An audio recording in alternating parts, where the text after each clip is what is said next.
So you have some great tips on beauty products, and all of us ladies would love to hear what you have to say about that. Please. Thank you, Dr. Moon. So I got serious about the quality of beauty products because let's just be honest, I love makeup, love it, right?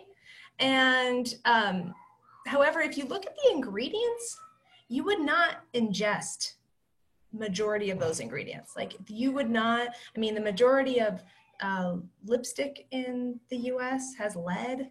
Like I'm not, and lipstick, as much as you don't maybe want to admit it, when we eat, we end up eating our lipstick. As you can tell, I like my lipstick. However, we don't want to eat it. And so there's a variety of pieces, but one of the things that I think people need to be aware of is that in the US, there's a, how the laws are set up for public safety is anything that goes on the skin is considered outside the body. So they do not have to pass the same types of safety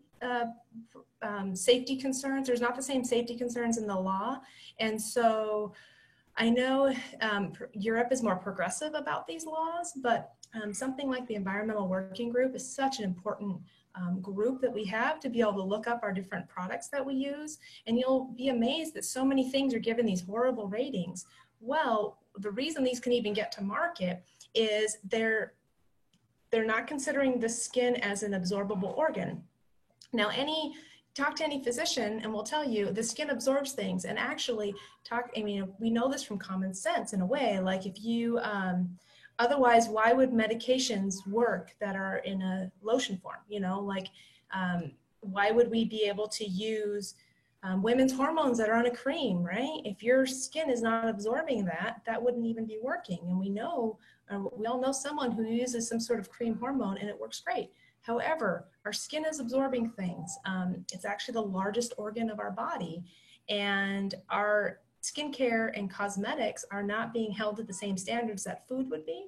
So the beautiful thing is that when you share knowledge and people start to learn about these things, and you can check your own labels. Now, there is a piece about the label. If something is less than 2% in the ingredient list, they don't have to include it. They can leave things off of their ingredient listing if it's only a small amount.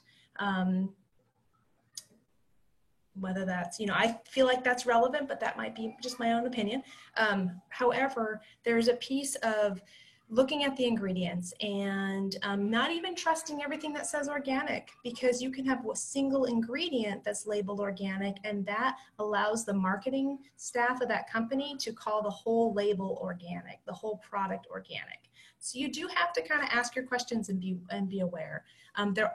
Thankfully, there are really good companies out there, and it's growing as consumers are buying quality skincare and makeup products. Then these businesses are able to grow and prosper. So I think it's really important. If you're not sure what to put on, well, go to the Environmental Working Group. They're great. But I mean, coconut oil does a lot of good things, and you can be more minimal if you want, or if you love every layer of makeup out there, it's out there in a cleaner version. And then you can just start replacing. So you don't have to all of a sudden just throw everything away. It's just when you go to buy a new piece, upgrade.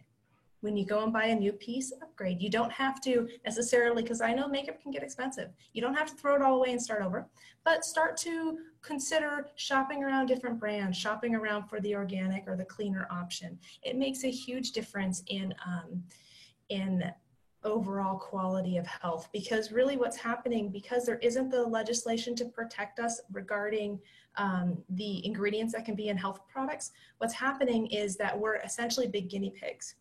And fabulous, but not really. I don't really want negative outcomes in my health. I would rather prefer, my preservatives to be preservatives that would also be allowed in food.